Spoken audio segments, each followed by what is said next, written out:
E nós vamos dar um estudo bíblico para vocês hoje. Semana passada, o seminarista Estevão nos trouxe um excelente estudo sobre o livro de Salmos. E hoje eu quero falar com vocês sobre um tema que é a doutrina da perseverança dos santos. Quem conhece esse assunto? Perseverança dos santos é a doutrina que ensina que o cristão, uma vez salvo, está salvo para sempre. Quem tem certeza que é salvo aqui? Para sempre mesmo? Tem certeza que nada pode te separar do amor de Deus? Parece óbvio, mas na igreja evangélica brasileira tem muita gente que tem dúvidas sobre isto. Nós temos dois grupos na igreja evangélica brasileira, os calvinistas e os arminianos. Vou explicar um pouquinho depois isso. Os calvinistas creem na doutrina da soberania de Deus, que Deus nos elegeu, Deus nos predestinou. A salvação é totalmente mérito de Deus. O ser humano não tem condição de ser salvo porque ele está morto em delitos e pecados. É Deus que o chama, é Deus que o transforma, é Deus que o sela e é Deus que dá a garantia de que ele vai perseverar até o fim como um filho eleito. Já os arminianos, eles acreditam que você é salvo por uma questão pessoal sua, você se arrepende por si só, você, de certa forma, contribui com Deus na salvação. E nós não pensamos assim, é o estudo que nós vamos dar hoje para vocês, falando sobre essa doutrina, que é uma doutrina calvinista, reformada, que tem como pressuposto, uma vez salvo, salvo para sempre. E essa controvérsia, primeiro eu quero ler um texto com vocês, Efésios 2, 8. Quem sabe de cor o texto? Pela graça, mediante a fé. E isso não vem de vós, é dom de Deus, não de obras para que ninguém se glorie, porque somos feitura dele, criados em Cristo Jesus para as boas obras, as quais ele de antemão preparou para que nós andássemos nelas. Nós somos salvos pela graça. E graça é um favor que nós não merecemos, é uma condição que nós não merecemos. Pois bem, esse assunto de perseverança dos santos, essa doutrina de que o cristão não perde a salvação, ela é um dilema que começou lá para o século IV, é uma controvérsia antiga. Começou com dois homens chamados Agostinho e Pelágio. Agostinho foi um dos pais da igreja, foi um homem devasso, um homem que experimentou o pecado na sua profundidade e que experimentou também a graça. Com certeza, Agostinho, tanto na teoria como na prática, ele pode dizer que se não fosse a graça redentora de Jesus, ele estaria perdido. Deus o tirou da prostituição. Deus o libertou de uma forma sobrenatural. Deus o tirou mesmo. E alguns teólogos chamam Agostinho de o doutor da graça, porque ele escreve com tanta maestria sobre a graça de Deus que ele recebeu esse título. E porque ele experimentou a graça de Deus na sua vida, porque ele era um pecador contumaz. Então Agostinho acreditava no pecado original, nossos primeiros pais pecaram, e o pecado passou a todos, porque todos pecaram. O pecado imputado passou para toda a raça humana, o pecado dos nossos primeiros pais. Todos nós pecamos com eles. E todos nós temos uma natureza pecaminosa, todos nós morremos espiritualmente. E para retornar à vida espiritual, nós precisamos da intervenção de Deus. E era isso que Agostinho acreditava. Agostinho influenciaria posteriormente a João Calvino com seus escritos. Ou seja, Agostinho acreditava que o homem dependia totalmente de Deus para que os seus olhos espirituais fossem abertos. O homem por si só não poderia fazer nada a partir da experiência que Agostinho tinha. Já Pelágio, que era um contemporâneo dele, ele negava totalmente isso, ele afirmava que o homem tinha espiritualmente capacidade de escolha moral e espiritual. Então ele acreditava nessa neutralidade, né? Que de repente o homem não precisa de uma intervenção sobrenatural de Deus. Por si só, ele pode se convencer do seu pecado.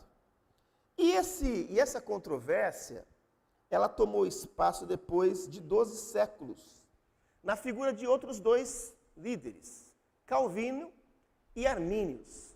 Armínios foi um discípulo dos discípulos de Calvino, que acabou discordando das ideias de Calvino, que eram as ideias dos reformadores na época. Os reformadores criam nessa doutrina da soberania de Deus, criam na eleição. Daqui a pouco eu vou especificar os 5 pontos calvinistas, que foi defendido em um sínodo chamado Sínodo de Dort, onde foi refutado todos os ensinos de Armínio. Então Armínio se revoltou, se rebelou, e ele logo conseguiu muitos discípulos. Esse negócio de eleição é uma bobagem, isso aí não é verdade. E aí eles criaram um documento indo contra todos os pressupostos reformados na época. E esse documento chamava Remonstrância, o Protesto. E nesse documento, eles apresentavam esses 5 pontos aí, ó. Que o homem tem vontade livre, ou seja, o homem ele pode decidir se ele vai ser salvo ou não. A eleição é condicional. Então, eu sou eleito da parte de Deus, já sabia quem ia aceitá-lo, é o que eles entendiam, quem ia recebê-lo, né? Eles chamam isso de presciência. Deus já sabia quem ia ter uma experiência com ele. Então, eles não entendiam que o homem era separado por Deus como um decreto de Deus, mas era uma vontade própria do homem. Eles também criam na expiação universal, ou seja, que o sangue de Jesus salva todo mundo. A diferença é que nós cremos que o sangue de Jesus pode salvar todo mundo, é suficiente para salvar a humanidade toda, mas eficiente para os eleitos. Então, como eles não criam na eleição, então eles achavam que a expiação era para todo mundo, a questão do sangue de Jesus. A graça pode ser impedida, ou seja, não é um chamado irresistível de Deus. Deus pode me chamar e eu falar não. Ela é resistível. E o homem pode cair da graça. Ou seja, ele pode estar aqui na igreja um tempo, cantar, louvar, ter cargos, e depois de um tempo ele se desvia e abandona Jesus.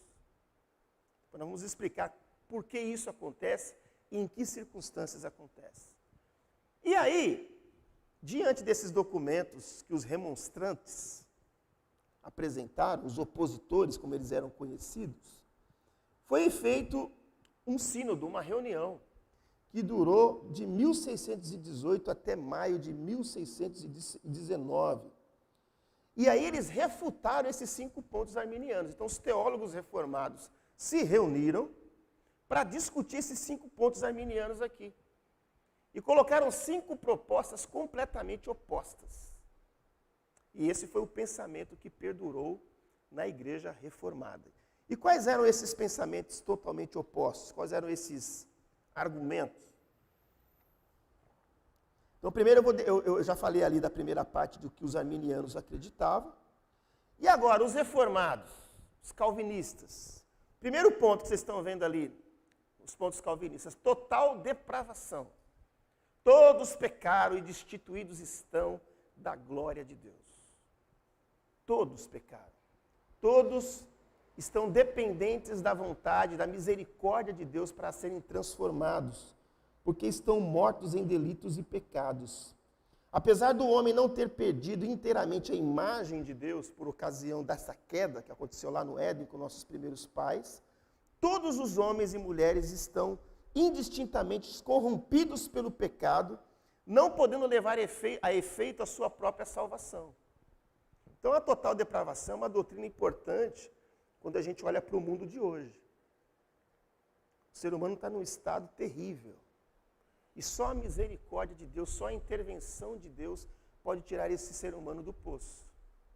Então, nós cremos nesse primeiro ponto aí, total depravação. O homem está morto espiritualmente, como diz Efésios 2:1, morto em delitos e pecados. O morto não anda, gente, o morto não pisca. Um morto para andar, para viver, ele precisa de um milagre. Quando você não tem Jesus no seu coração, é um milagre que acontece quando você se converte. E um milagre que vem do alto, que vem de cima, fruto da graça de Deus. O segundo ponto calvinista é a eleição incondicional. Por que incondicional? Porque não teve uma condição para que eu fosse eleito. Porque eu sou bonzinho? Porque você é bonzinho? Deus elegeu, Deus decretou de acordo com o consentimento da sua vontade. Se você quiser discutir no céu com ele isso, quando você chegar lá, você discute. Mas aprove a Deus escolher alguns e preterir outros. É bíblico isso. Por mais que a sua consciência não atinja, não entenda, não aceite, é bíblico. Todo mundo já estava perdido e Deus resolveu pegar alguns, eleger alguns. Então a eleição é incondicional, não tem uma condição para isso.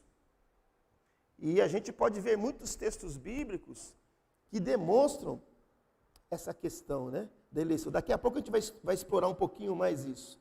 A expiação, ela é limitada.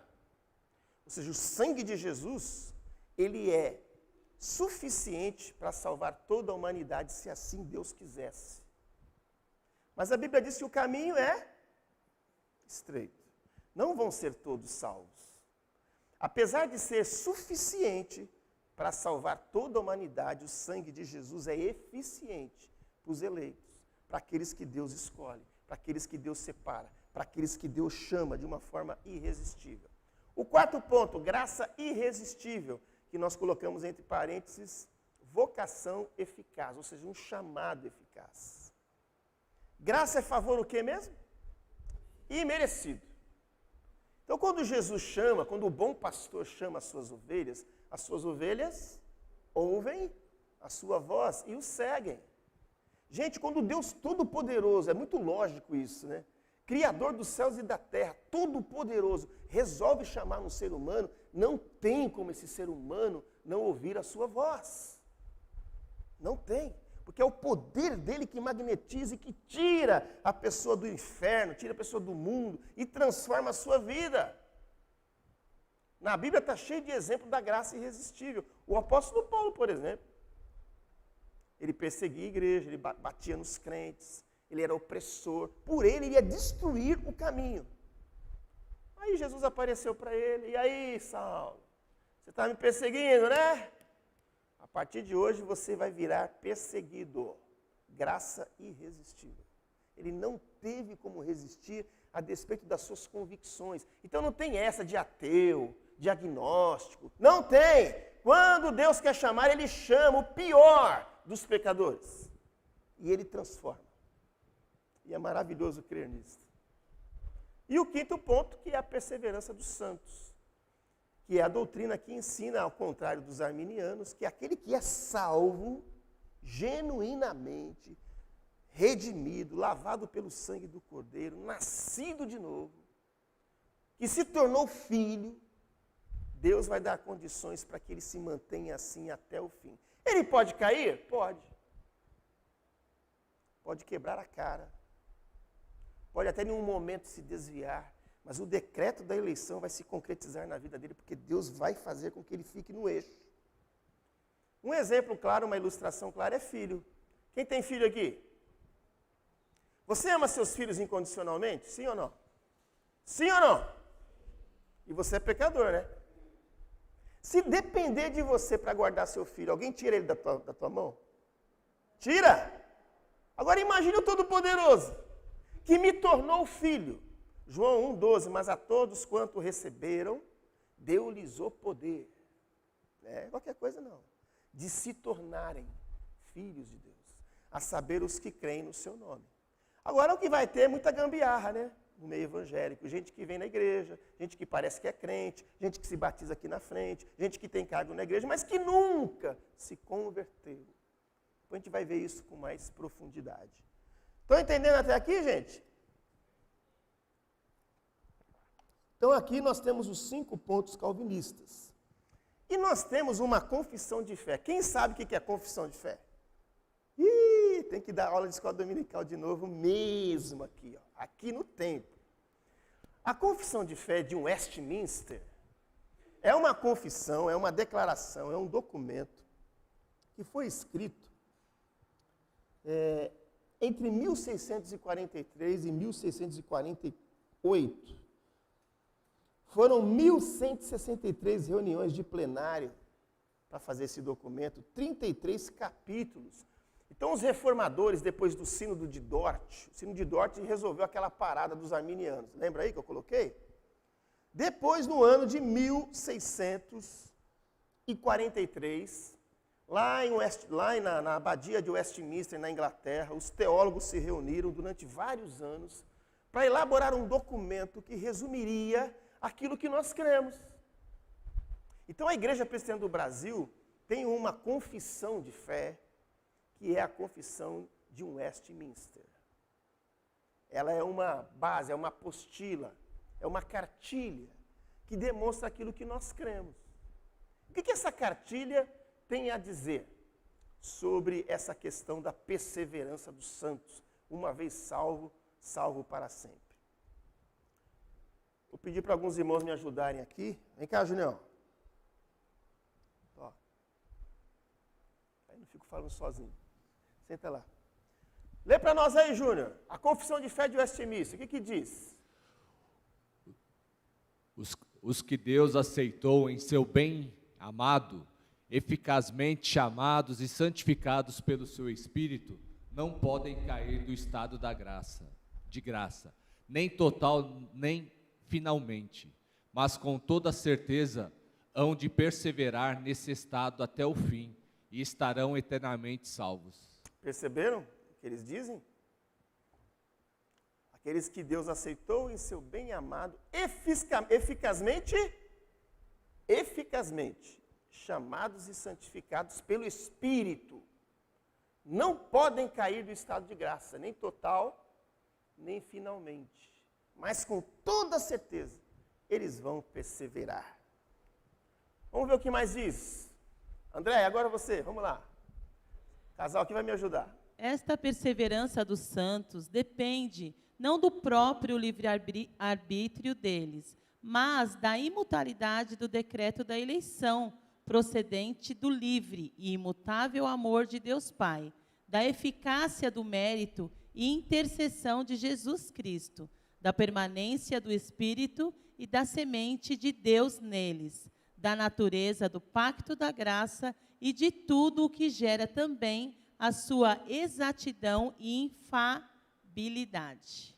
Muito bem escrito isso, né, gente? Eles gastaram muito tempo orando, refletindo, e muito bem escrito. Depende, não é do livre-arbítrio, da minha escolha, mas do decreto de Deus que é imutável, Deus não muda. Então, quando Deus resolveu me salvar lá na eternidade, ninguém pode mudar isso. Ele resolveu. E isso foi fruto do seu amor, o mérito é dele, tem a intercessão de Jesus. Você sabia que Jesus intercede por nós? Ele intercede, a gente vai aprender isso hoje. E essa permanência do Espírito Santo, ter a semente de Deus no nosso coração, nos conduz a viver em novidade de vida. É Deus, é a bondade de Deus que, inclusive, produz o arrependimento. Você sabia disso? Não é porque você é bonzinho, que você se arrependeu, chorou. É o Espírito Santo que te sensibiliza intelectualmente, emocionalmente, na sua atitude, para que você se arrependa e para que você o siga. Júnior, lê aí o terceiro. Presta atenção, gente. Eles, porém, pelas tentações de Satanás e do mundo, pelo predomínio da corrupção restante neles e pela negligência dos meios de preservação, podem cair em graves pecados e, por algum tempo, continuar neles. Incorrem, assim, no desagrado de Deus, entristecem o seu Santo Espírito e, em alguma medida, vêm a ser privados de suas graças e confortos, têm seus corações endurecidos e suas consciências feridas, prejudicam e escandalizam os outros e atraem sobre si juízos temporais. Pensa num pai que vai disciplinar o filho. A gente não gosta de disciplinar filho, né? Dói o coração. Mas quando o filho tem que ser disciplinado, ele vai sofrer o dano. até que ele obedeça. Até que depois ele cresça e vai dizer, pai, obrigado por aquela disciplina, porque o Senhor me conduziu. É a mesma coisa que Deus faz com a gente. Agora tem aquelas pessoas que vão muitas vezes estar na igreja e se desviar e não vão voltar mais. Porque na verdade a divina semente não estava neles. Mas quando você tem a divina semente, Deus usa de muitas formas para te trazer de volta. É o que esse argumento aí, esse parágrafo está querendo dizer. Que aqueles que são escolhidos poderão passar por situações difíceis e quem sofre o dano é o filho e a filha de Deus. Quando você compactua com o pecado, querido e querida, quem vai sofrer é você. Quem vai perder tempo na sua carreira é você. Quem vai ficar no atraso é você. Alguém aqui quer ficar no atraso? Nós temos que buscar viver em novidade de vida. E aí esse artigo, esse parágrafo não precisa entrar na nossa história. Mas o que ele está querendo dizer, os teólogos de Westminster, é que mesmo que aconteça isso, Deus, no seu decreto eterno, vai nos manter em pé. Amém? Até aqui? Agora nós vamos para a Bíblia, gente. Bíblia. Todo mundo com a sua Bíblia aberta. Vamos usar muito Bíblia agora, hein?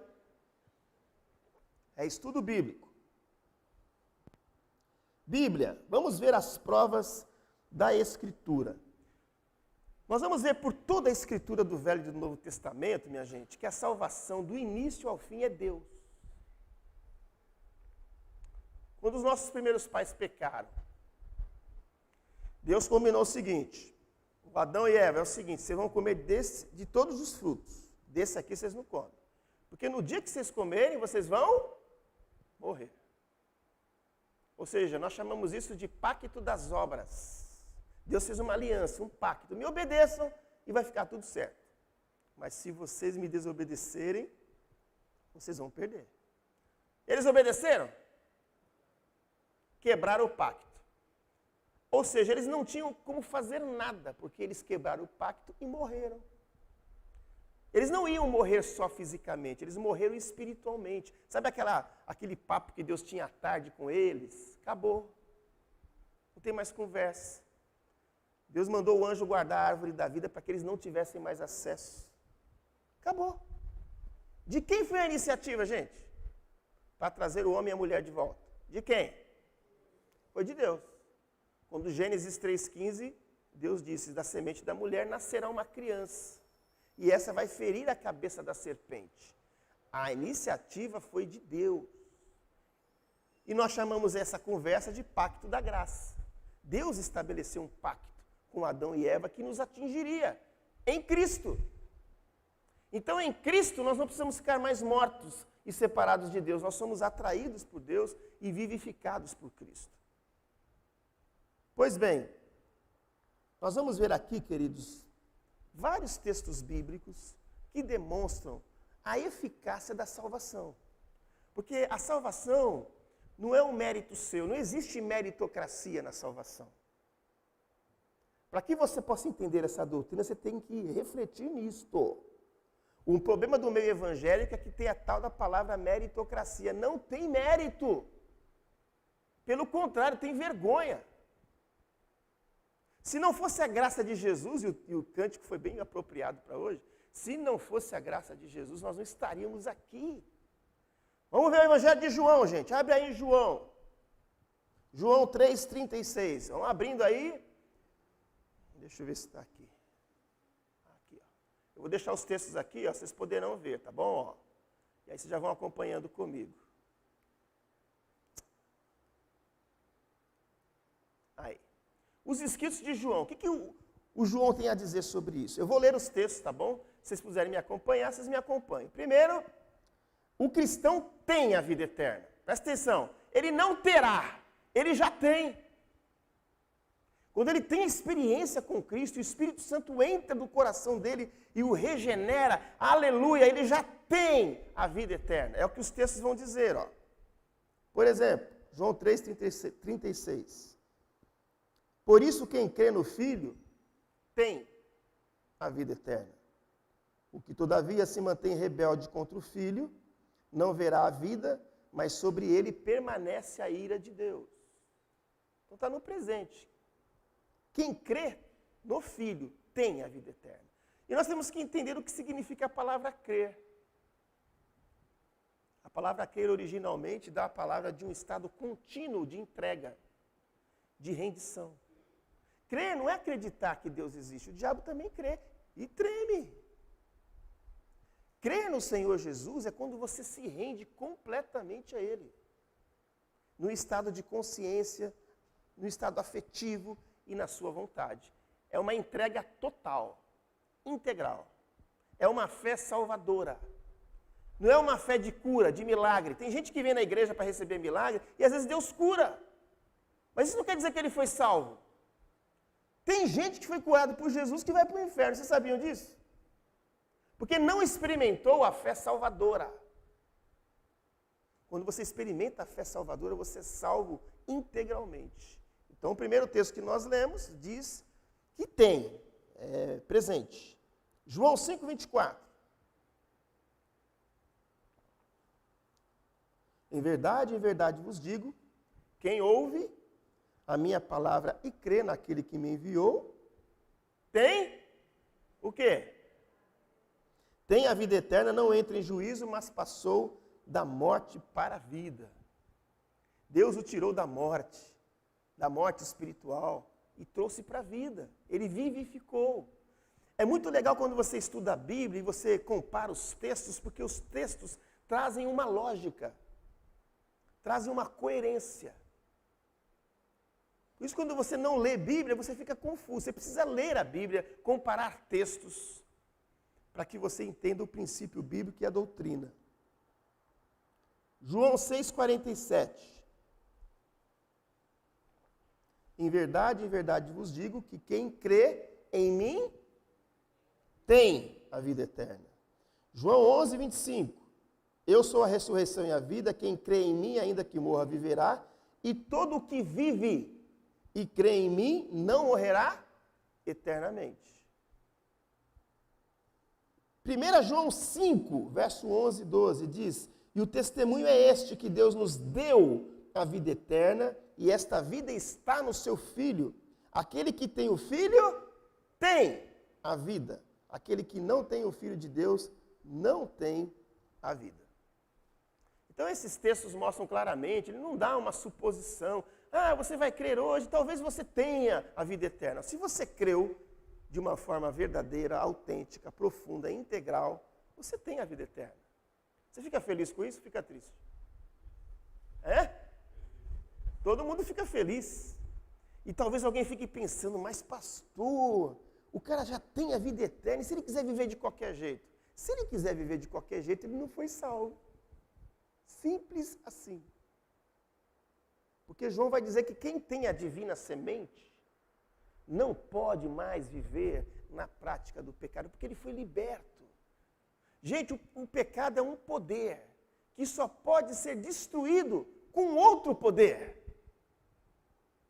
E o poder não é seu, não é do seu moralismo. O poder é de Deus. É Ele que me tira das trevas, é Ele que abre os meus olhos, é Ele que me liberta do poder e da influência do pecado. Se o Filho, pois, vos libertar, qual é a palavrinha que vem aí? Verdadeiramente, é verdade demais, né? Sereis o quê? Livres. Então esse princípio reformado é fantástico, porque nós não baseamos a nossa segurança eterna em nós, mas no Pai. Vocês vão aprender isso hoje, muito texto bíblico. Ah, e uma coisa, até eu mandei aí, para quem tem o Prover, eu mandei o link para quem quiser acessar esse estudo, já pode acessar e ver no seu celular, tá bom? Por isso que é bom ter o aplicativo, né, Cláudio? Vamos lá, gente, o decreto da eleição, segunda linha ali, estão vendo? Ali estão os textos. Ou seja, a chamada irresistível. Olha o que João diz. Todo aquele que o Pai me der, esse virá a mim. E o que vem a mim? De modo nenhum. O fazer o quê? O lançarei fora. Mas veja a condição, Deus tem que mandar, a Trindade ela é organizada. Planeja. É o Pai que dá para o Filho. Então o Pai resolveu salvar o Nailton e o Arthur. Então ele dá essa comunicação para o filho e eles são chamados e são acolhidos pelo filho. Todo aquele que o Pai me der, o que vai acontecer? Esse virá quem? A mim, disse Jesus. E o que vem a mim? De modo nenhum eu lançarei fora. Esse texto aqui é fantástico. Ele já coloca muita coisa. Porque eu desci do céu não para fazer a minha própria vontade, sim a vontade daquele que me enviou. E a vontade de quem me enviou é esta, presta atenção. Que nenhum eu perca de todos os que me deu. Pelo contrário, eu ressuscitarei no último dia. Então, quando o Deus Trino faz uma coisa, gente, é eficiente. Ninguém pode ir contra a vontade dele. Se ele decretou isso, pela misericórdia dele, não por mérito seu, você vai ser salvo e guardado por ele. Isso traz segurança para você? Para mim traz muita segurança. João 6,44. Está marcado ali, ó. Ninguém pode vir a mim se o Pai que me enviou não o trouxer. E eu o ressuscitarei no último dia. Então ninguém pode vir a Jesus se não partir do Pai. Você sabia disso? Não pode. Terceiro, João 6,65, e prosseguiu, por causa disso é que vos tenho dito, ninguém poderá vir a mim se pelo Pai não lhe for concedido, mais uma vez. João 15,16, não foi vocês que me escolheram, pelo contrário, eu escolhi vocês, e vos designei para que vocês vão e deem fruto, e o vosso fruto permaneça. E o vosso fruto? Permaneça.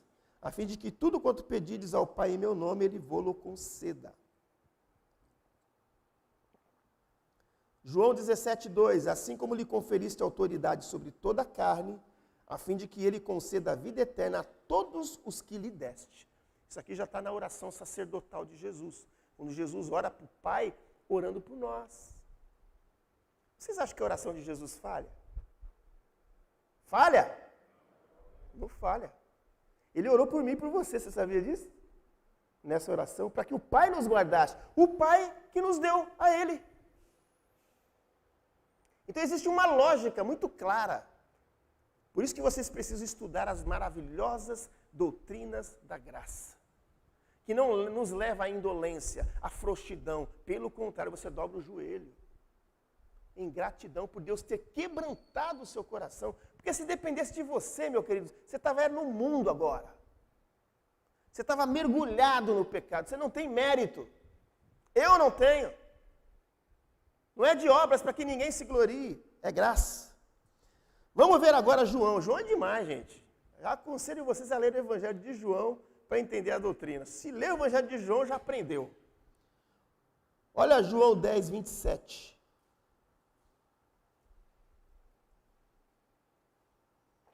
Abriu aí, Júnior?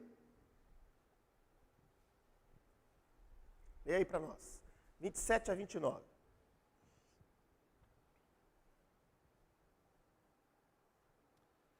As minhas ovelhas ouvem a minha voz, e eu conheço-as, e elas me seguem. E dou-lhes a vida eterna, e nunca hão de perecer, e ninguém as arrebatará da minha mão. Meu Pai que mais deu é maior do que todos, e ninguém pode arrebatá-las das mãos do meu Pai. Pensa num aprisco. Vocês já viram o vídeo na internet? Quando o pastor chama as ovelhas, elas ouvem. Já viram? As minhas ovelhas ouvem as minhas ovelhas. Porque tem as ovelhas de Jesus e tem os bodes. Lembra do texto lá? No último dia, vinde benditos, apartai-vos de mim. Está distinguido isso. Deus tem o seu aprisco. Você faz parte do aprisco de Deus? O que garante que você faz parte? As minhas ovelhas ouvem a minha voz, eu as conheço. E elas me seguem, é natural. E eu lhes dou a vida eterna. O que o texto diz? Jamais perecerão. Vocês estão vendo a perseverança dos santos aí ou não? Estão vendo? É Deus que garante, gente. E ninguém poderá arrebatá-las da minha mão. Se nós formos para Romanos capítulo 8, verso 26 e diante, Quem nos separará do amor de Cristo? Será tribulação, angústia, demônios, principados, potestades, perseguição, opressão, fome, nudez, perigo, espada?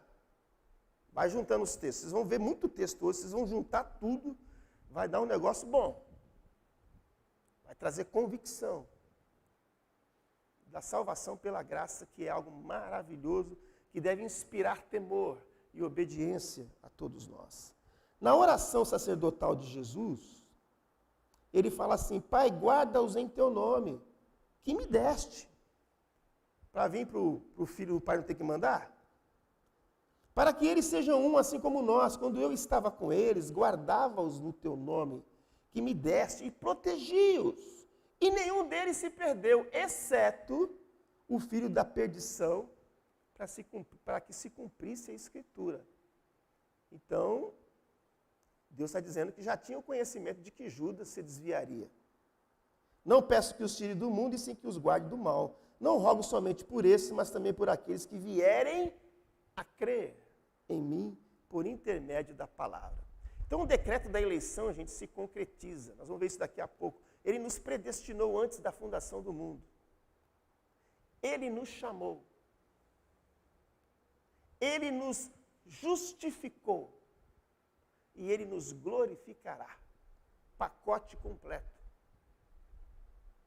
Deus já me via lá na eternidade. Aos meus 16 anos, Ele me chamou de forma irresistível. Ele me selou, me justificou, me declarou justo, embora eu não fosse. E Ele já me vê glorificado. Isso é para você também, que crê no Senhor Jesus. Estão entendendo? Vamos lá. Agora nós veremos nós vimos os escritos de João, veremos os escritos do apóstolo Paulo. Ou seja, Deus sempre cumpre os seus propósitos. Romanos 8:1 vai dizer, olha quanto texto, minha gente, nenhuma condenação há para os que estão em Cristo Jesus. Na corrigida, edição corrigida, que não vivem segundo a carne, mas segundo o Espírito. Então, quem é redimido por Jesus não tem condenação. Não haverá juízo. Juízo é para aqueles que não ouviram a palavra, não deram atenção a Deus, esses receberão juízo, mas aqueles que foram salvos e redimidos não. André, lê para nós o texto que está aí. Esse aí que está em seguida. Sabemos que todas as coisas cooperam para o bem daqueles que amam a Deus, daqueles que são chamados segundo o seu propósito. Porquanto aos que de antemão conheceu, também os predestinou para serem conformes à imagem de seu Filho, a fim de que ele seja o primogênito entre muitos irmãos. E os que predestinou, a estes também chamou, e aos que chamou, a estes também justificou, e aos que justificou, a estes também glorificou. Tem algumas pessoas que interpretam esse texto, o verso 29, dizendo assim: Deus sabia que o Guina ia se converter, aí Deus predestinou. Não é isso. Deus já conhecia o Guina antes da eternidade, Deus resolveu escolhê-lo. Foi Deus. Juntando com todos os textos que nós já lemos, vai ficar isso muito claro, tanto nas Escrituras do Velho como do Novo, que sempre a iniciativa é de Deus. Não existe meritocracia. E aí, está em amarelinho, aqui não vai aparecer muito, né? Não dá para vocês verem, mas a gente vê claramente aqui.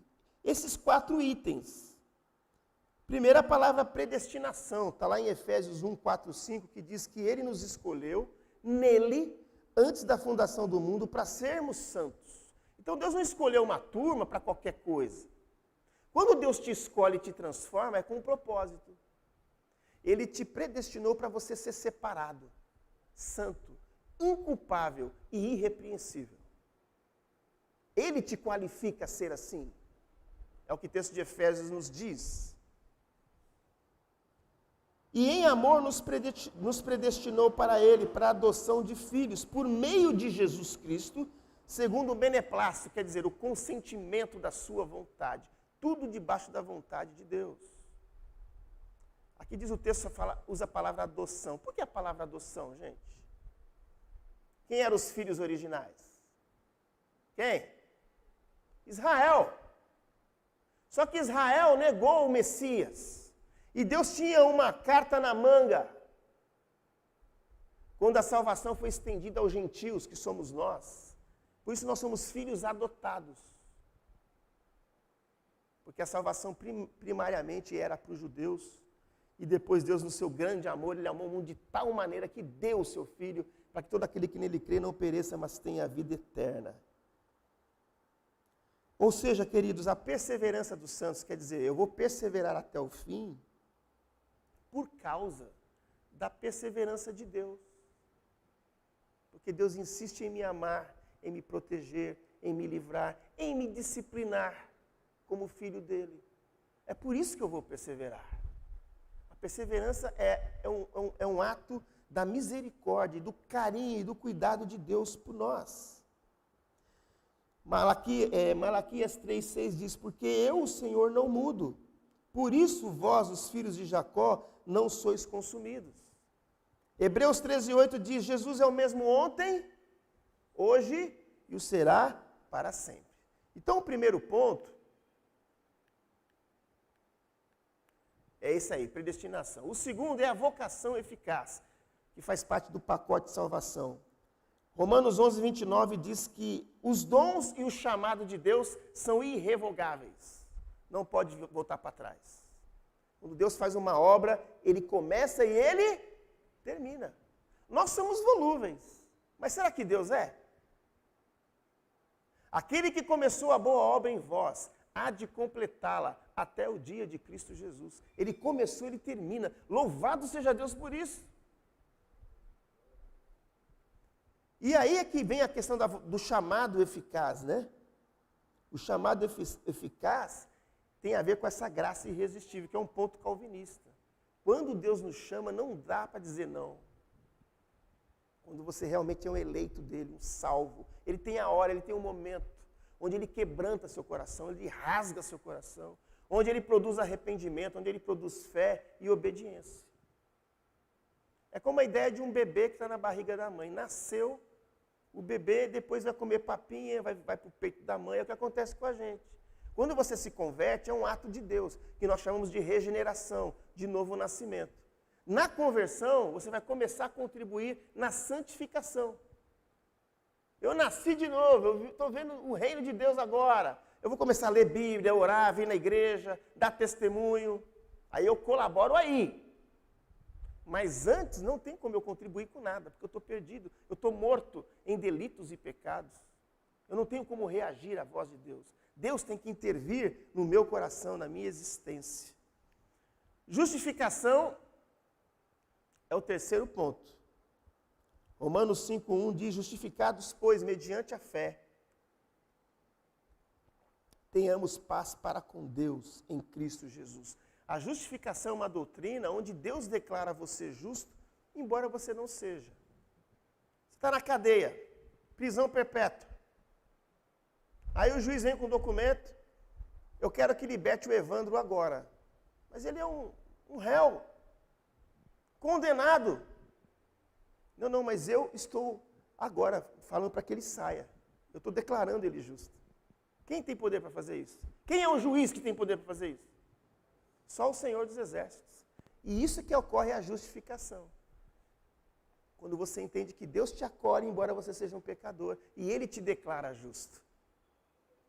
Ou seja, nós somos salvos pela graça, isso não vem da gente. É dom de Deus, não de obras para que ninguém se glorie. Você não é justificado pelas suas obras. O que vai acontecer quando você se converte é que naturalmente você deverá produzir obras. Por isso que Tiago vai dizer que a fé sem obras é morta. Uma fé autêntica de quem foi nascido de novo terá como consequência obras, frutos. A Bíblia está cheia de exemplos assim, gente. Lembra da palavra do semeador que eu preguei há pouco tempo? Quando a sementinha cai na boa terra, ela produz 30 por 1, 60 por 1, 100 por 1. Quem é regenerado, produz. Quem é regenerado, vive para a glória de Deus. Estão entendendo? O que distingue aquele que é meramente cristão nominal. E por fim, no pacote, nós temos a glorificação. Filipenses 1,6 diz: estou plenamente certo que aquele que começou a boa obra em vocês há de completá-la até o dia de Cristo Jesus. Que dia que é esse? A volta. Da volta gloriosa dele. Ok, gente? Alguma dúvida até aqui? Tudo bem com o pacote de salvação aí? Todo mundo já tem um pacotinho na mão? Já desembrulhou? Já celebra isso? E olha que interessante, quando Paulo escreve sobre esse pacote lá em Romanos 8, verso 28 a 30. No verso 31, presta atenção, ele vai fazer uma pergunta. Que diremos, pois, à vista destas coisas? Que coisas? Que Deus te predestinou, te chamou, te justificou e já te glorificou. O que nós vamos dizer? Aí vai dizer assim, se Deus é por nós, tem um monte de gente que coloca no carro esse texto, mas não entende o contexto. Quando ele fala se Deus é por nós, é porque esse Deus é por nós, porque ele nos predestinou, nos chamou, nos justificou e nos glorificará. Aleluia. Estão entendendo? Que diremos? São perguntas. E Paulo vai estar cheio de perguntas aqui, ó. Perguntas importantes. Que diremos, pois, à vista dessas coisas? Já expliquei, né? Segunda pergunta. Lê aí, Júnior.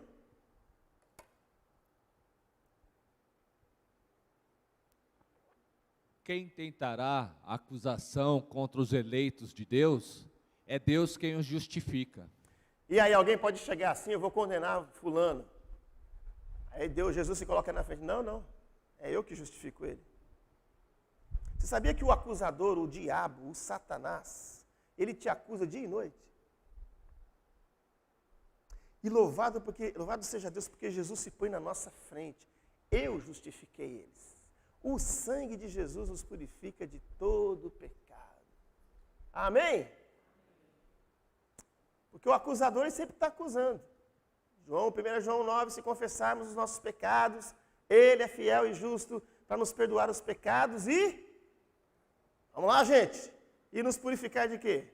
De toda injustiça. Se todavia alguém pecar, nós temos um advogado junto ao Pai, Jesus Cristo justo. Ele é a propiciação pelos nossos pecados. Então ninguém pode nos acusar.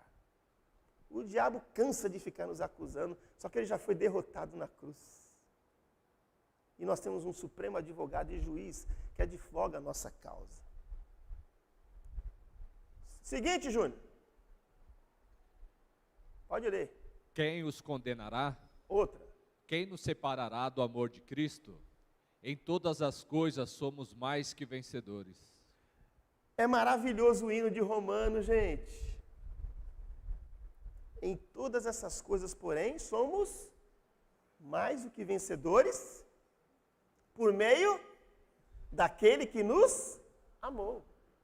Então Paulo vai dizer, eu estou bem certo que a tribulação, a morte, a angústia, a perseguição, a fome, a nudez, o perigo, a espada, principados e potestades, nada poderá nos separar do amor de Deus que está em Cristo Jesus, nosso Senhor. Isso me ajuda a ter certeza de salvação? Sim ou não? Mas eu tenho que entender os pressupostos. Você não vai ser salvo porque você frequenta a igreja, querido, desculpa. Inclusive, nós estamos estudando as parábolas. As parábolas denunciam o cristão nominal, o joio, que canta na igreja, que ora, mas que não é autêntico, que não tem vida com Deus lá fora, que não nasceu de novo, que é só religioso.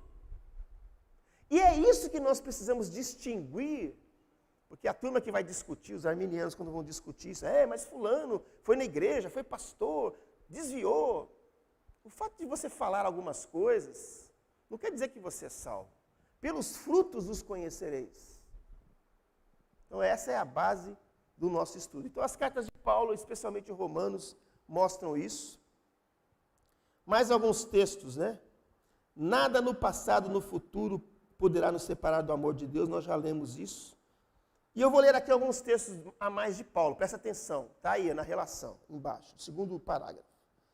Ora, aquele que é poderoso para vos confirmar, segundo o meu evangelho, e a pregação de Jesus Cristo, conforme a revelação do mistério, guardado em silêncio nos tempos eternos. Percebam que Deus é poderoso para nos confirmar. O poder é dele. Eu dependo do poder dele. Eu dependo da misericórdia dele para que eu me resguarde ao longo da minha caminhada. E pensando na metáfora, na figura de um filho, que o pai está educando. Filho, não põe a mão na tomada. Alguém já viveu isso? Já viveu, olha lá, a mãe apontando. E tem pai que fala, tá bom, põe. Aí ele queima a mão, chora, tá vendo? Eu não te disse? Você sabia que Deus faz isso com a gente? Para aqueles que são filhos dele, ele permite a disciplina. Para que você cresça, para que você amadureça. E quando ele te disciplinar, levanta a mão para o céu. Puxa, papai do céu está cuidando de mim, para que eu não me perca. Então, gente, é muito claro aqui, ó.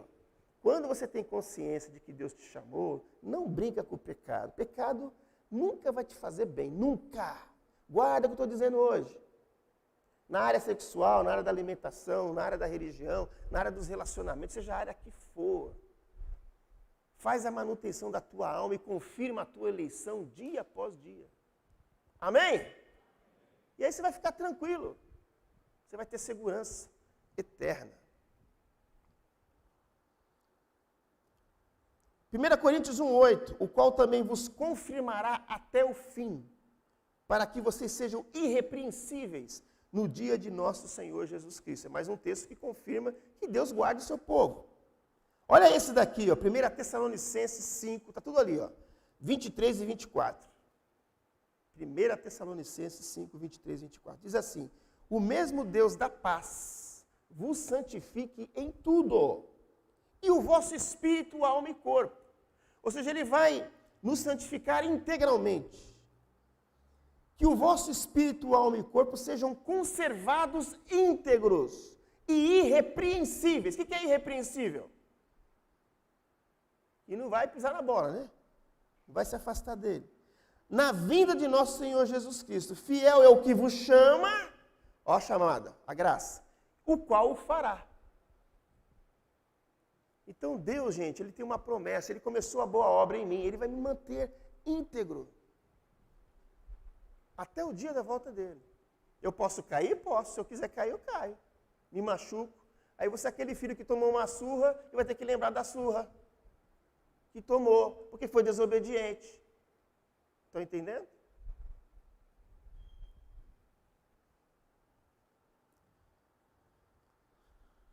Segunda Tessalonicenses 3,3, todavia o Senhor é fiel, ele vos confirmará e vos guardará do maligno, Deus te guardando.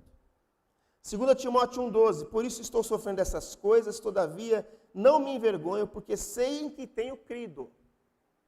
Estou bem certo que ele é poderoso para guardar o meu depósito. Até quando? Até aquele dia. É a convicção de Paulo, que ele tinha, de que Deus o guardaria. E 2 Timóteo 4,18, encerrando Paulo, né? O Senhor me livrará também de toda obra maligna e me levará salvo para o seu reino celestial. A ele a glória pelos séculos dos séculos. Amém. Aqui um adendo importante. Tem muitos crentes na igreja evangélica hoje que têm um medo terrível do capeta. Eles colocam Deus e o capeta assim na mesma altura. Isso se chama dualismo, maniqueísmo. Está errado. O diabo é uma criatura. Amém? Lembra de Jó? O diabo só tocou no Jó porque Deus permitiu.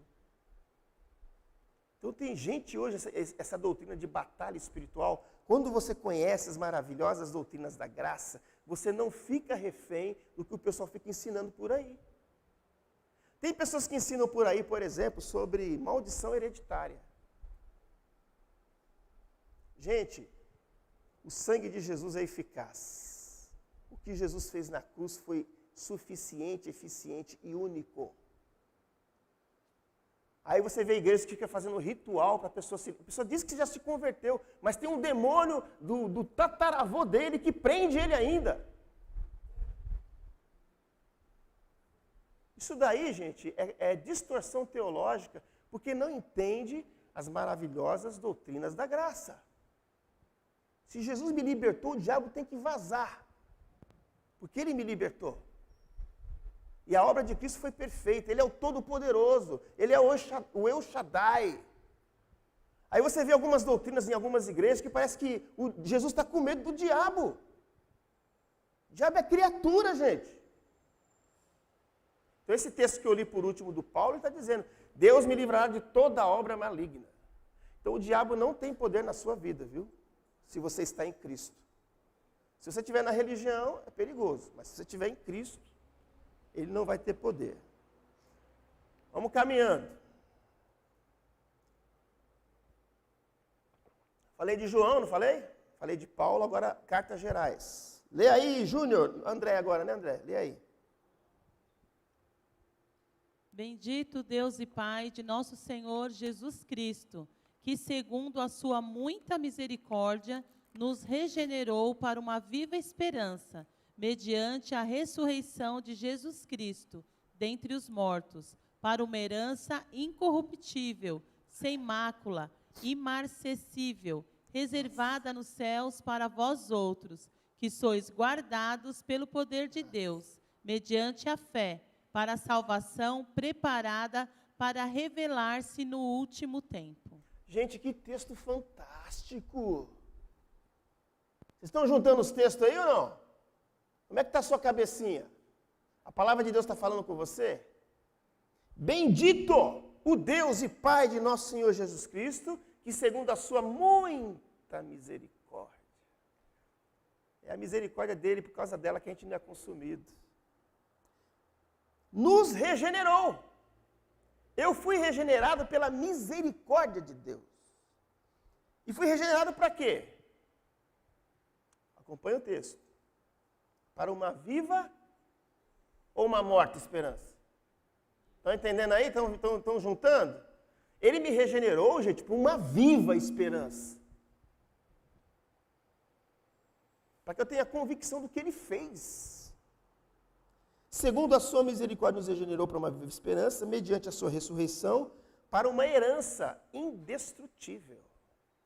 A herança que Deus dá para nós é indestrutível, incorruptível, que não apodrece, que não se deteriora, sem mácula, ou seja, sem sujeira, limpa, sem contaminação, reservada nos céus para vocês.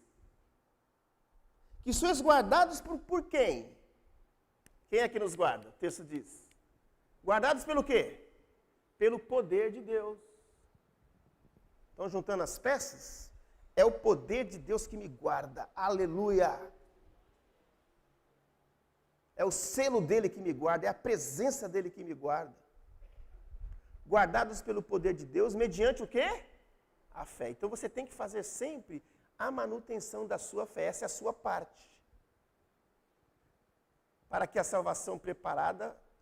salvação preparada para revelar-se no último tempo. Mais uma vez a expressão último tempo, último dia.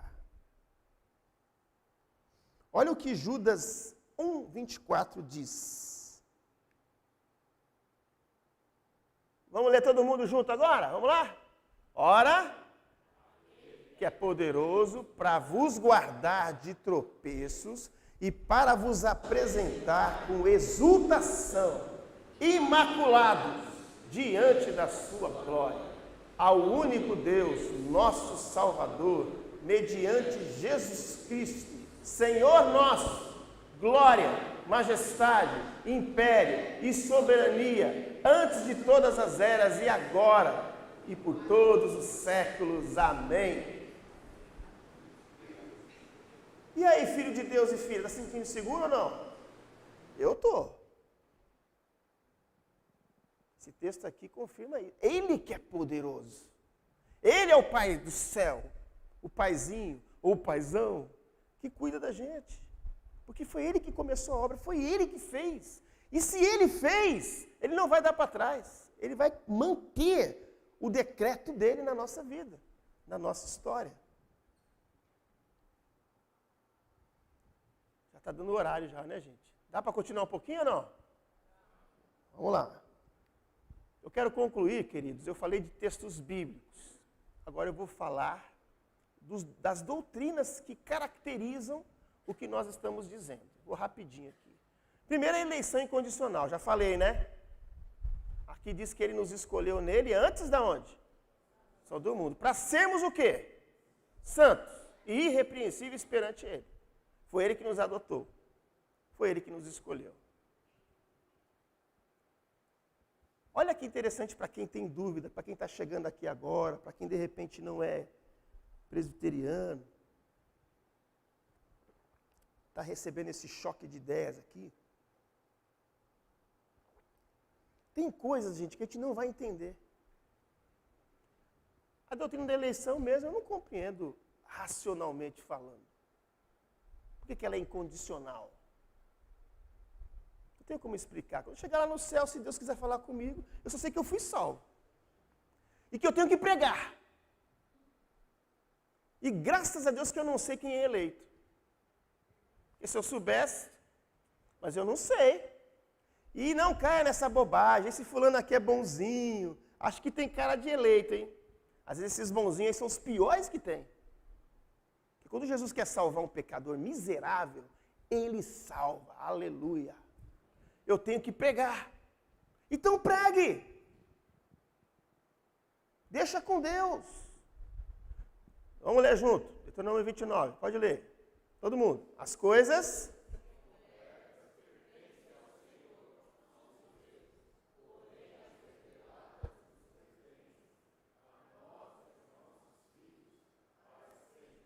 para se cumpramos todas as palavras desta lei. De novo para sair na gravação, vamos lá. As coisas vamos lá? encobertas pertencem ao Senhor nosso Deus, porém as reveladas nos pertencem, a nós e aos nossos filhos, para sempre, para que cumpramos todas as palavras desta lei. Segundo texto, todo mundo. Porque os meus pensamentos não são os vossos pensamentos, nem os vossos caminhos, os meus caminhos, diz o Senhor. Então tem coisa que está encoberta, eu não sei. As encobertas pertencem a quem? A Deus. E as reveladas, para nós e nossos filhos. Então tem detalhes da Escritura que Deus não vai explicar. E o texto de baixo está dizendo, seus pensamentos são que nem os pensamentos de Deus. Não tente comparar a sua mente com aquele que fez os oceanos, que fez as estrelas, que fez as galáxias. Poxa, né, gente? Não dá para comparar. A gente não entende muita coisa. Por exemplo, eu não entendo eternidade. Deus não tem início. Você consegue entender isso? Você não consegue.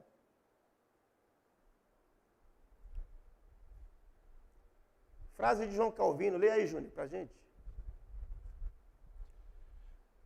Desejo apenas revelá-los a admitir que não devamos investigar aquilo que o Senhor tem mantido em segredo e que não devemos negligenciar aquilo que Ele tem trazido à luz, para, de um lado, não sermos condenados por excessiva curiosidade e, de outro lado, não sermos condenados por excessiva gratidão.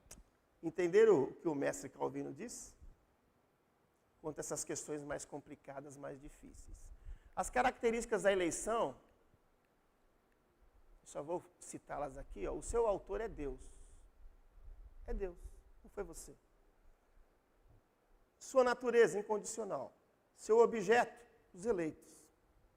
Seu fundamento, Cristo. Seu tempo, antes da fundação do mundo. Seu propósito, Deus me elegeu para quê? Para ser santo e para glorificá-lo. Para viver para a sua glória. Por isso você está aqui de passagem. Você está aqui não é para uma colônia de férias. Você está aqui para viver para a glória de Deus. Amém, irmãos? Vocês concordam com isso? Então, a primeira doutrina que confirma a perseverança é a eleição, correto? Segunda, a obra expiatória de Cristo. Lê aí, André. Assim também Cristo, tendo se oferecido uma vez para sempre, para tirar os pecados de muitos, aparecerá segunda vez, sem pecado, aos que o aguardam para a salvação. Então, quando Jesus morreu na cruz por nós, ele morreu de uma vez. É interessante a obra expiatória. Quando Jesus morreu na cruz, gente, ele morreu pelos meus pecados do passado. Olha que chocante isso. Do presente e do futuro. Pacote completo. Uma vez por todas.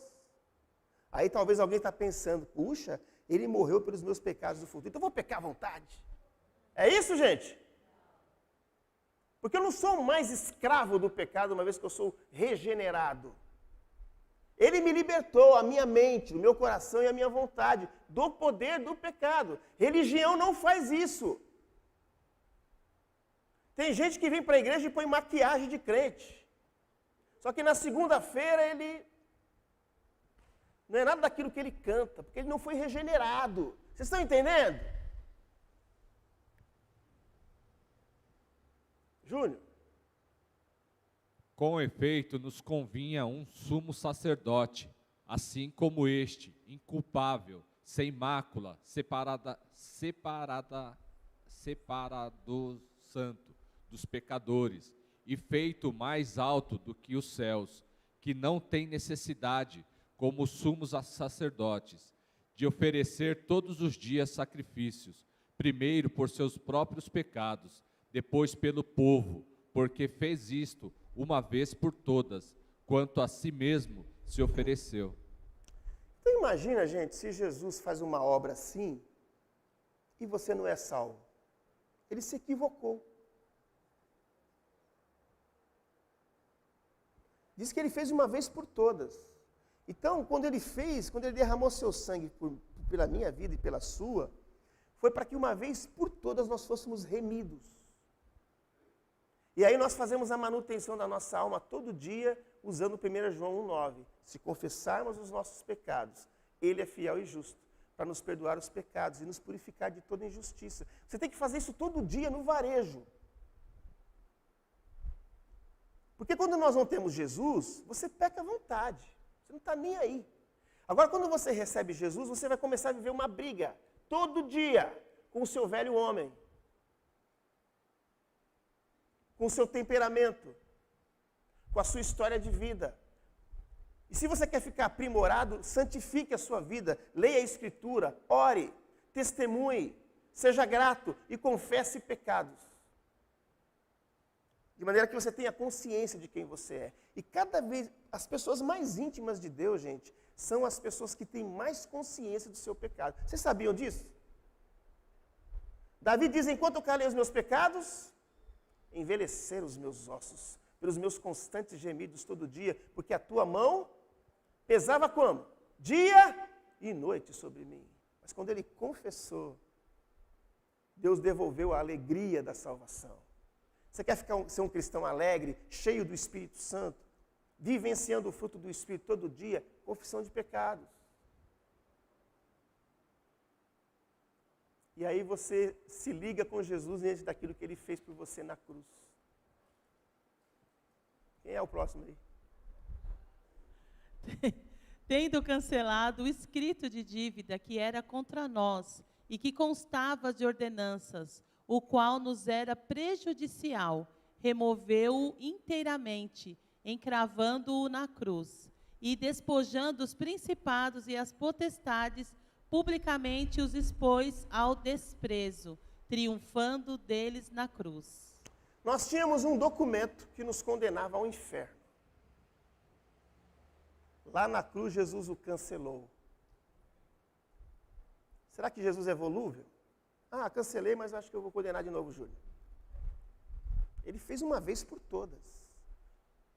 Quando você é regenerado de verdade por ele, acabou. Você está salvo, você está remido. E esse texto aqui põe por terra muitas das doutrinas de batalha espiritual que a gente vê por aí. Ele cancelou o escrito de dívida, acabou! Eu estou salvo, eu estou remido. Eu estou separado por Deus. Lê para nós, Júnior. Cristo nos resgatou da maldição da lei, fazendo-se Ele próprio maldição em nosso lugar, porque está escrito: maldito todo aquele que for pendurado em madeiro. Então toda a maldição que tinha sobre nós, Jesus recebeu a maldição do nosso pecado, do meu e do seu pecado, até dos seus familiares. A Bíblia diz que Deus abençoa até 1000 gerações aqueles que o amam e temem os seus mandamentos. E ele amaldiçoa até a 3ª e 4ª geração daqueles que o aborrecem. Quem é que amaldiçoa? É Deus ou o diabo? É Deus. É Deus. Então quando você consegue entender o poder deste Deus, a autoridade desse Deus, se renda a Ele. Vamos quebrar esses dualismos que as pessoas colocam Deus e o diabo igual, não é. A pessoa pode ter a vida mais feiticeira da vida dela. Se o Senhor Jesus for lá e tirá-la do império das trevas, o diabo tem que ficar quietinho. E acabou. Porque o sacrifício de Jesus Cristo é eficaz. É a eficiência e suficiência da obra redentora de Cristo na cruz. Que muitos falsos profetas estão querendo destruir, abalar. Queridos, quando Jesus faz a obra, Ele faz a obra. Amém? É isso. Eu falei da eleição, falei da obra expiatória, agora a obra intercessória garante também a minha salvação, porque Jesus intercede por mim. Ele intercede por nós. Por isso também pode salvar o que está escrito ali? Totalmente os que por Ele se chegam a Deus, vivendo sempre. Ele intercede sempre por nós. Você sabia disso? Paulo vai dizer que nós não sabemos orar como convém, mas o Espírito Santo intercede por nós por meio de gemidos inexprimíveis. Aleluia! Ele é o nosso advogado? Está escrito aí, André. Filhinhos meus, estas coisas vos escrevo, para que não pequeis. Se todavia alguém pecar, temos advogado junto ao Pai, Jesus Cristo, o justo. Vou aproveitar para fazer um adendo aqui. Talvez você tenha essa dúvida. Acontece de vez em quando de um crente me procurar e falar assim: pastor, eu acho que eu cometi o pecado imperdoável. O pecado imperdoável no Novo Testamento é a blasfêmia contra o Espírito Santo. Um crente eleito, regenerado, pode cometer esse pecado? Sim ou não? Não. Quem é que convence o homem do pecado, da justiça e do juízo? Quem? É o Espírito Santo.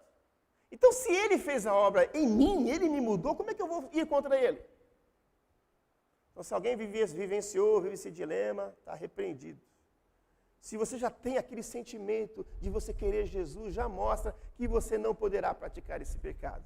Esse pecado é para aqueles que têm um coração duro. E no contexto de Jesus, foram aqueles que atribuíram os milagres de Jesus a Belzebu, o maioral dos demônios. Por isso que Jesus falou para aquela turma: vocês não têm perdão, porque vocês blasfemaram contra o Espírito Santo, que é que me habilita a fazer milagres. Então ele é o nosso advogado, queridos. Aleluia. Você tem um advogado aí ou não? Ele é a propiciação pelos seus pecados. Porque o que pode nos separar de Deus é o pecado, gente. Mas ele já levou a nossa maldição, para que você seja liberto totalmente do pecado. É ele que nos ajuda a enfrentar as tentações. E aí, Júnior? Tendo, pois, a Jesus, o Filho de Deus, como grande sumo sacerdote, que penetrou os céus, conservemos firmes a nossa confissão, porque não temos sumo sacerdote que não possa compadecer-se das nossas fraquezas. Antes foi ele tentado em todas as coisas, a nossa semelhança, mas sem pecado. Acheguemo-nos, portanto, confiadamente, junto ao trono da graça, a fim de recebermos a misericórdia e acharmos graça para socorro em ocasião oportuna. Olha que texto lindo, gente, para você que está sendo tentado aí. Paulo vai dizer que com a tentação Deus nos dá o livramento. Deus não vai dar uma prova que você não possa suportar. Deus não é sádico. Quando Ele te der uma prova, é para você crescer. Amém? Prova tem uma diferença de tentação. Provação Deus permite. Tentação é você que produz. Provação é ficar desempregado. Tentação é roubar. Deu para entender? É isso. Ele nos ajuda a enfrentar as tentações. Porque o nosso maior medo de perder a salvação, tem gente que é um barato, né? Ele está no céu hoje, amanhã ele está no inferno. Depois de 2 dias ele está no céu de novo, depois está no inferno. É sempre assim, aquela briga, né? Porque não tem convicções. Então o que você tem que encarar todo dia, crente, é o tal do pecado. E chamar ele de pecado. Não cair na teia do relativismo dos nossos dias. Pecado é pecado, e o salário do pecado é a morte, ponto. E se você tiver o amor de Deus supera toda a sedução do pecado. Você vai dizer não, como o Agostinho de Hipona fez. Ele era um cara promíscuo. Quando ele nasceu de novo, a prostituta vem atrás dele, Agostinho, Agostinho. Ele olha para ela com convicção e diz, eu não sou mais Agostinho. Porque ele nasceu de novo. Se ele fosse um religioso moralista, ele ia fazer escondido. Mas ele era nascido de novo. Estão entendendo, gente, a diferença? A oração sacerdotal de Jesus, para que vocês sejam guardados do maligno, para que vocês sejam santificados em Cristo, para que vocês sejam um e para que sejam glorificados. Eu não vou explanar, mas se você ler a oração de João 17, você vai ver esses 4 itens aí. Ele orou para que nós fôssemos guardados. O Senhor, Pai, guarda eles, que nenhum deles se perca. Santifica-os na verdade, a tua palavra é a verdade. Que eles sejam um, a fim de que o mundo creia. Que eles sejam glorificados em ti. Foi a oração do Senhor por nós. Então, estou vendo aí a questão da intercessão de Cristo. Você não tem um Deus que te abandona, você tem um Deus que cuida de você. Quando você acordar de manhã, você abre os seus olhos e diz, Senhor, eu te louvo porque as tuas misericórdias se renovaram nessa manhã para a minha vida. Amém? Ele intercede por nós. E, por fim, acho que estou terminando. Oração, a obra regeneradora do Espírito Santo. Primeiro, queridos, é o Espírito Santo que nos cela. Esse é um outro argumento para sustentar a minha garantia de que sou salvo uma vez e serei salvo para sempre. Quem me sela é o Espírito Santo. Para que serve um selo? Me ajuda aí. Como é que é? Quando tem o selo, é o penhor. É a garantia de que a carta vai chegar. Aleluia. Então, quando você tem o selo do Espírito Santo, não tem demônio, não tem circunstância, não tem pessoa que possa tirar esse selo. Você tem a marca. Quando nós falamos, por exemplo, dos sacramentos, né? O batismo é um sinal visível de uma graça invisível. Tem gente que é batizada aqui na frente, tem festa, mas o batismo não aconteceu aqui dentro. Aí aquilo vai ser só um ritual. Mas quando você é batizado com o Espírito Santo, você tem o selo de Deus, que é confirmado perante a igreja, a comunidade, com a água. Você tem a marca de Deus. Você tem a marca da cruz. Ninguém pode te separar do amor de Cristo. É o Espírito Santo que nos sela. Ele é o penhor da nossa herança, é a nossa garantia. Os textos que estão aí, eu não vou ler, que já estourou nosso tempo. Você pode ler depois. Ele dá testemunho da nossa salvação. A Bíblia diz que o Espírito Santo testifica com o nosso espírito que nós somos filhos de Deus. Quem já ouviu essa voz aí? Quem? Ninguém ouviu aqui, não? Deus falando assim, você é meu filho, você é um pecador. Tem uma musiquinha que eu não esqueci o refrão. Você não vale nada, como é que é a música? Mas eu gosto de você. Como é que é a música, gente? Ah, isso aí. Você não vale nada, mas eu gosto de você. Teologicamente perfeito, gente. Não vale nada. Mas Ele me ama. Louvado seja o seu nome. Ele dá testemunho da nossa salvação. Ele testifica com o meu espírito que eu sou filho dele. E concluindo, objeções à doutrina. É incoerente com a liberdade humana. É o que alguns defendem. Ou seja, Deus então fez tudo e não tem liberdade? Você tem. Tem duas coisas muito confusas na Escritura, que é a soberania de Deus e a responsabilidade humana. É um paradoxo. Deus é soberano e o homem é responsável. Até quem não é eleito é responsável. Sabia disso? Se quiser discutir no céu com o Senhor, você discute depois. Mas é bíblico. Vou dar um exemplo da providência divina e os atos dos homens. Quando Salomão começou a desobedecer o Senhor,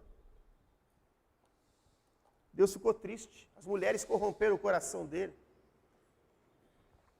Aí Deus falou assim, Salomão, é o seguinte, eu vou tirar o reino de você, mas não vou tirar agora não, por amor a Davi, viu, Salomão? Mas eu vou tirar do teu filho, Roboão. O moleque nem sei se tinha nascido, se era bebê, se era criança. Deus decretou.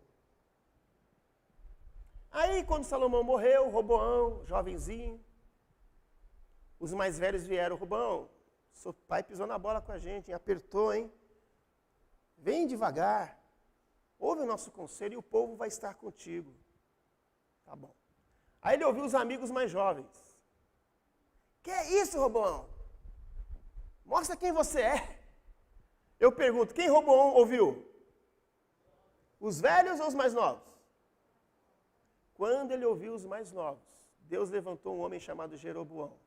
Quando eles foram brigar, Deus falou, peraí, isso aqui quem fez fui eu. Mas percebam a ação de Roboão. Deus já tinha avisado antes, não tinha? Mas o Roboão foi responsável ou não pelo que ele fez? Foi, porque ele quis ouvir o conselho dos mais jovens. E é assim que acontece na Escritura. Deus é soberano, mas você é responsável. Então toma cuidado onde você coloca as suas desculpas, tá? Deus não pode ser tentado pelo mal. Então Deus não quer o seu mal. Deus quer que você seja santo. Ninguém ao ser tentado diga sou tentado por Deus, porque Deus a ninguém tenta. Eu sou tentado pela minha cobiça. Então uma coisa que a gente tem que tratar nesse estudo bíblico aqui, pecado. Trate seriamente isso. O que você vê, o que você ouve, o que você sente, o que você fala. Portanto, a doutrina não é incoerente com a liberdade humana. Quando Jesus entra na minha vida, Ele me transforma, Ele me liberta, Ele me dota para que eu seja santo. Aí eu tenho que buscar. Aí é o meu papel. Segundo, leva a frouxidão e a imoralidade.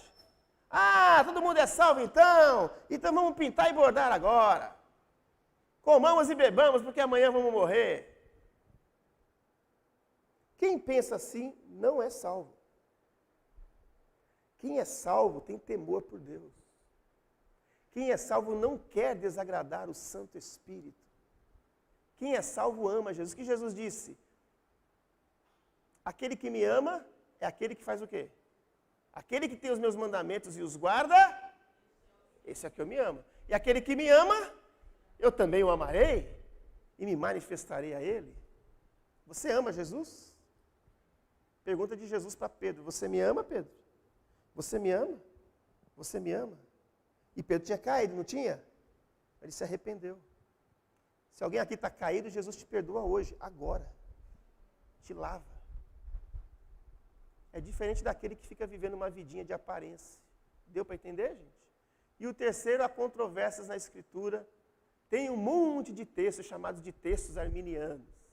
Hebreus capítulo 6, Hebreus capítulo 10, são dois textos difíceis, que dá uma conotação de que o pessoal estava aqui, recebeu, teve experiência e caíram. E o autor aos Hebreus vai dizer que é impossível renová-los ao arrependimento. Era um grupo de judeus que não se converteram, que ainda tinham judaísmo dentro de si. E diante das cerimônias que aconteciam, aparentemente eles eram salvos, mas não eram. Como vai acontecer, gente? A igreja visível é essa igreja que nós estamos enxergando aqui. A invisível é a que Deus vê. E esse mês Deus está falando, hein?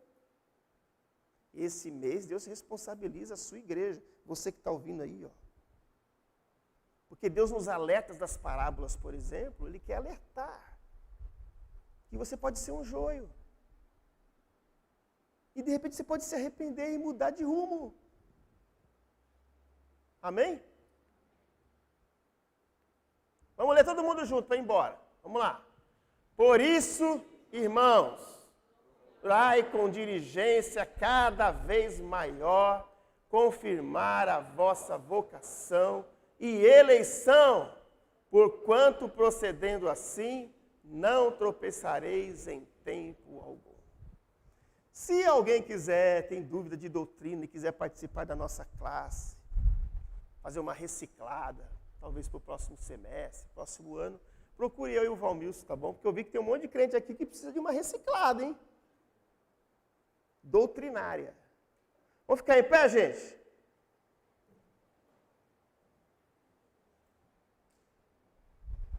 Feche seus olhos.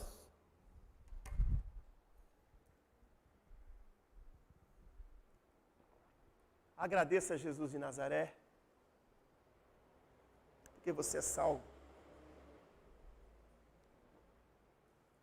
Diz para ele assim: Senhor, me ajuda a confirmar a minha eleição todo dia.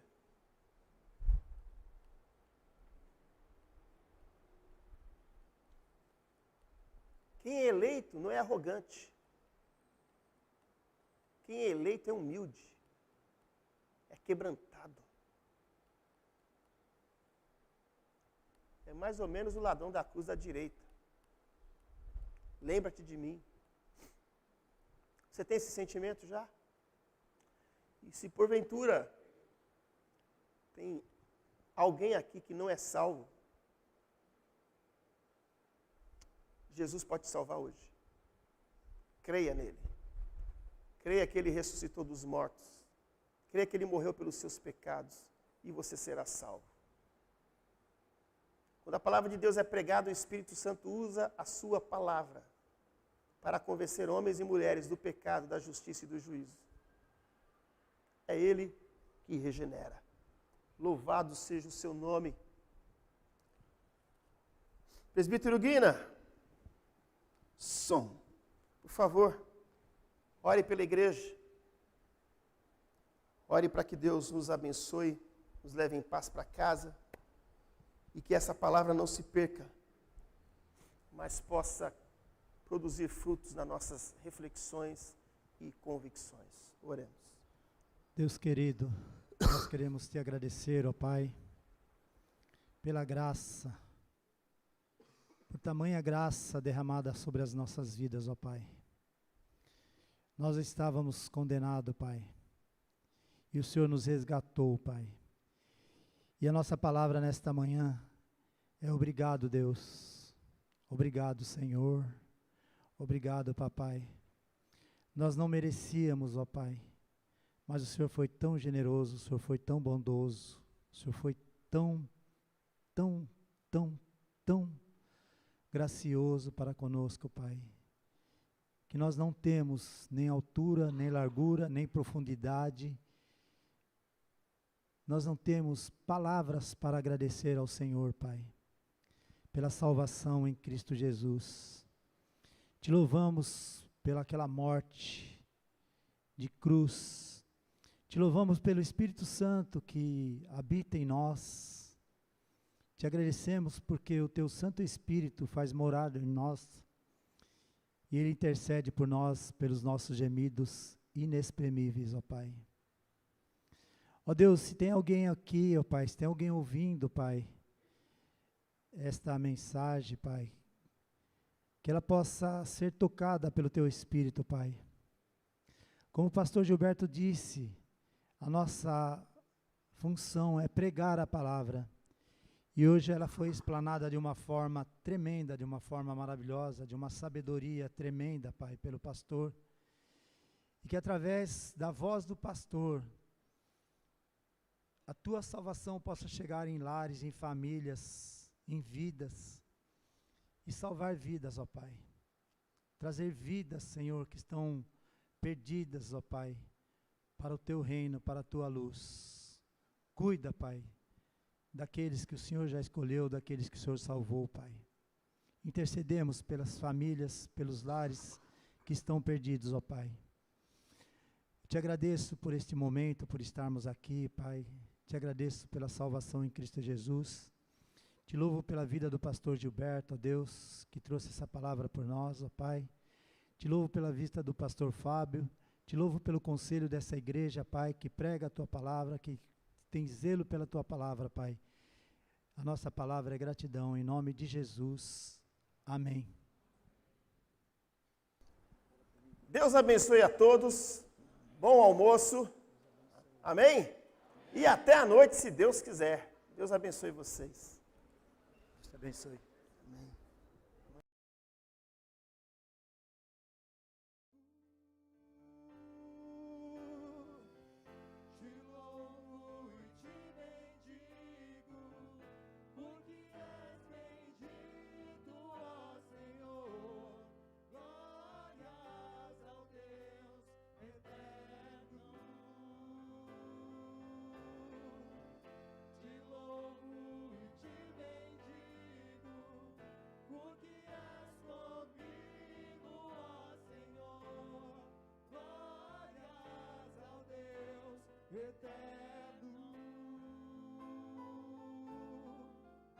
Te louvo e te bendigo, porque sempre és comigo, ó Senhor.